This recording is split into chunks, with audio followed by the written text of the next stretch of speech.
Hey, for Sunday, October 25th, 2020, this is the Pro and Con Show, and I'm your host, Michael James Ott. As always, welcome to the show. So, as I say, and I've said several hundred times already, point of the show is to encourage us to be better citizens, to consider the pro and con, the good and bad, and the for and against. You know, we got to stop looking at bumper stickers and as if they're the Ten Commandments. Okay, we need to spend the time. Okay, we need to give this thought. These major issues before us, we need to give them thought, and we can't allow ourselves to be manipulated by bumper stickers or red hats with four words on them. These issues, the pro and the con, the good and the bad, the for and against, those things have weight. And we need to understand the information on a much deeper level than most of us take the time to do.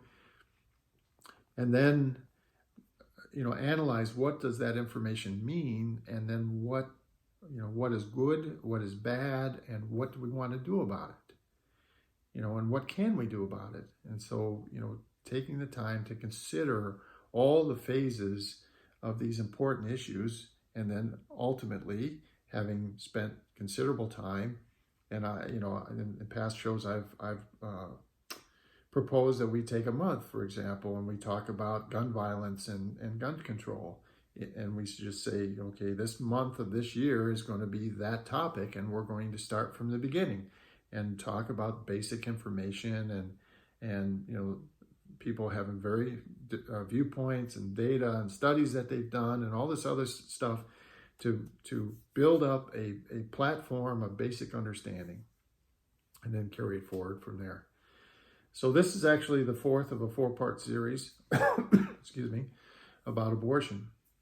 And again, this is a very, very shortened version of this thing that I would offer would take a month.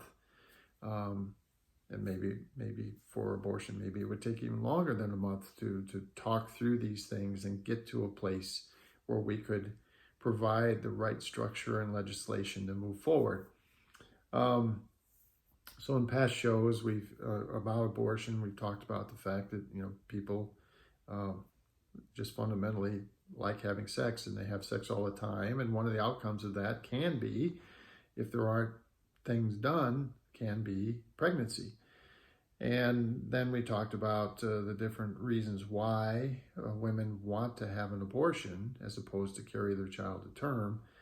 And then we talked about one of the reasons why people don't want them to have abortions. And in amongst that, we kind of gave hints around, well, if all those things are true, why can't we come up with a comprehensive approach that would make it where women who don't want to get pregnant aren't getting pregnant, women who don't want to have a child but maybe become pregnant for various reasons, and again, in a comprehensive approach, would not have an abortion.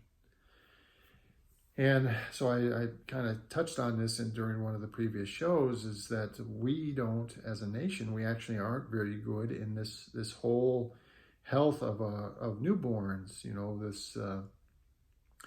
So I'm saying that many other countries actually have much better programs for caring for women before they're pregnant, and then during pregnancy, and then post-pregnancy. Okay, and we could, as part of a comprehensive program, we could address the fact that we don't have leading outcomes, most favorable outcomes in regard to health for women and their children.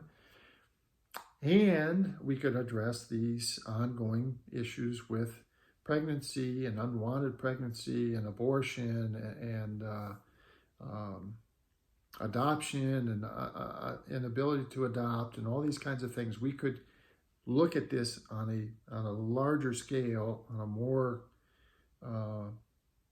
global scale, if you will, or bigger scale in this country, not just the abortion issue, but health of women, health during pregnancy, health of newborn children,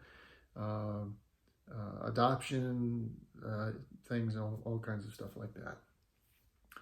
So the comprehensive approach is what I'm offering is a way for us to get away from this agonism, this warrior stance on both sides of, baby murderer versus, choice of women, to have a choice over their own bodies.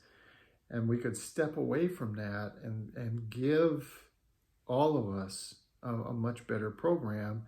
And again, the bottom line would be people are having sex all the time, and babies should be born, and they should be healthy, and they should be born when they are wanted to be born, and they shouldn't be when they're not. And how do we work on that together? So I put together, and again, these are some ideas, but certainly not comprehensive, and certainly not going to be discussed in a comprehensive way over the next 5 to 10 minutes of this video. But here's the list, and I'll put that on the screen here, and you can screen capture or whatever and see it. But again, so this bigger program, and it encompasses both pre-pregnancy care, pregnancy care, and post-pregnancy care, and also a general societal information program, training program, whatever you want to call it, education, maybe is the best way. Because one of the things that we have to get away from is this tribal view that our tribe thinks and knows the same as other people, and so on, and get away from a lot of the taboos around sex and taboos around discussing abortion, on and on and on. We've got to step by step, this is a difficult topic, but we've got to sit down and talk about it. And again, women should be leading that discussion. I'm a man, I'm talking about it, but I shouldn't be, or certainly women should be leading it, and I should just be providing information as they request, kind of thing. And so again, it's my hope that women will sit there, some of them will watch these videos and say, you know what, he's right, but it needs to be women having this discussion, and start doing that again on a grand scale where these issues are resolved in a step-by-step, reasoned and reasonable approach. So the first part of the program is pre-pregnancy. So subsidized birth control methods and annual education. So there's this ongoing education. Maybe it's not annual, maybe it's just ongoing education about birth control and birth control methods. And if a woman wants birth control, she can get it. And it's free. If their income is low, they can get it for free. If there's a problem with it, they can get it addressed. That's basically free. It would be very similar for men to, like a free annual exam provided by insurance. Just a checkup. Well, for women, they should get that, and they should get any kind of birth control methods, training, education, support, free of charge. And there would be subsidized pregnancy tests. So women that are of age where they can be pregnant, and if they are sexually active in any way, shape, or form, they get free tests. And they would take a test weekly. So if there's a married couple, and they would receive these free subsidized tests, if there's sexual activity in the marriage, the woman would get these tests and take them every week. Just take them. Okay? And it would be part of this overall program where again, prenatal care and pre-pregnancy, prenatal care, and then this comprehensive understanding or prevention of pregnancy that isn't desired at the moment, or understanding that there's a pregnancy that has occurred, desired or not. And then once there was a pregnancy, you'd have this pregnancy care. So again, subsidized pregnancy care, including adoption, an adoption program. So one of the things that women, part of the big problem and part of the major issue is that women in our society, if they have a child, they're basically responsible for that child, period, forever. That is the way our society looks at women right now, or the vast majority of us look, and that's unfair. And if we're going to expect women to maybe get, unfortunately they have gotten pregnant, maybe they're doing birth control and stuff like that, and it didn't work, they got pregnant, and now you're asking them, even though they didn't intend to get pregnant, to do something for the rest of their lives. And that's not fair. So part of this whole thing would be this comprehensive adoption program, because there's lots of people that want to adopt babies, children, and they can't even find them within this country. So they end up adopting them from other countries around the world.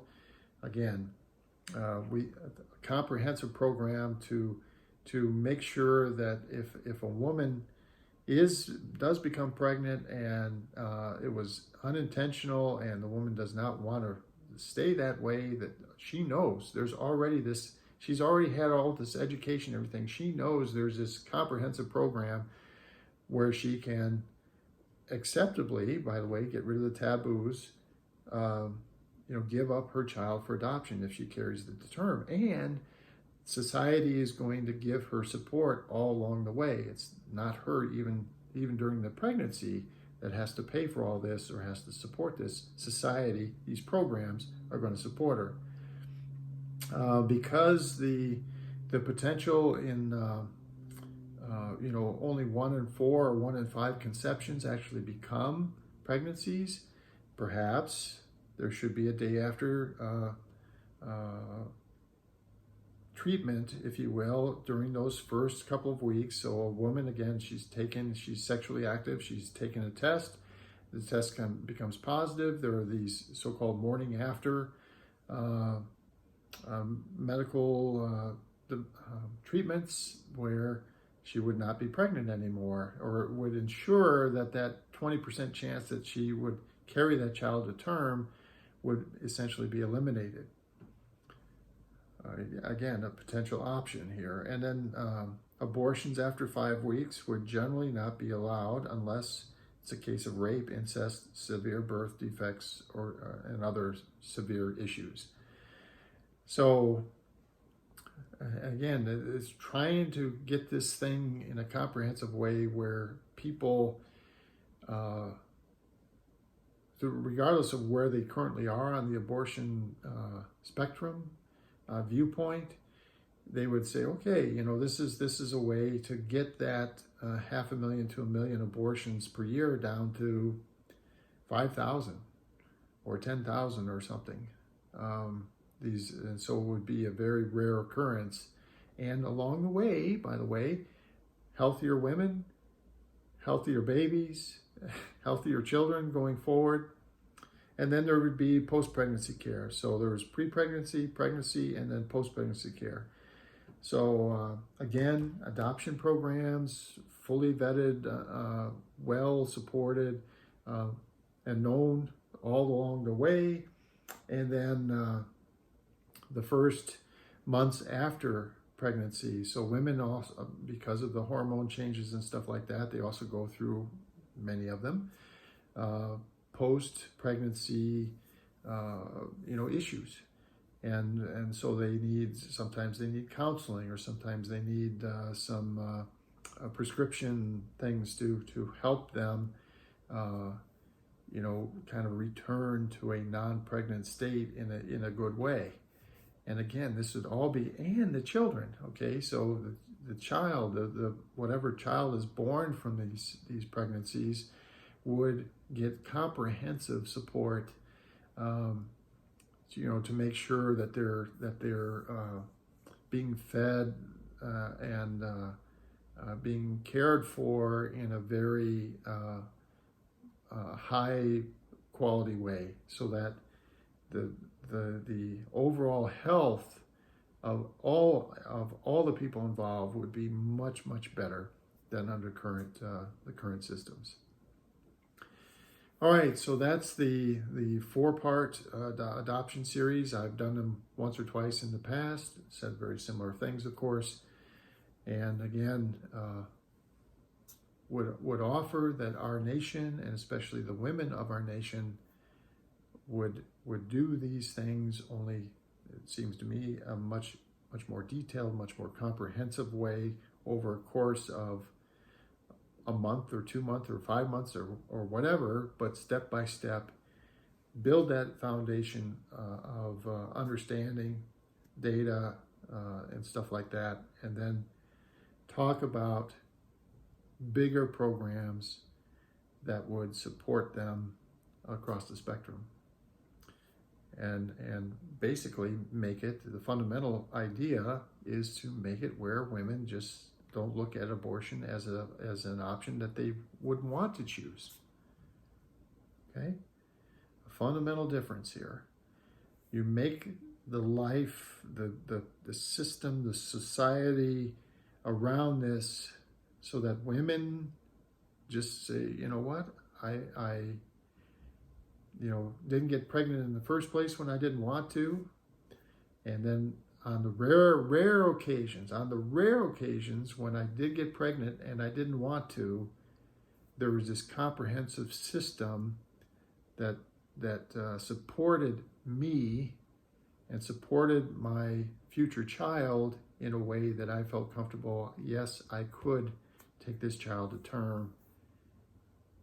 And even though, it's not going to be me raising the child in the future, someone will be, and that's fine.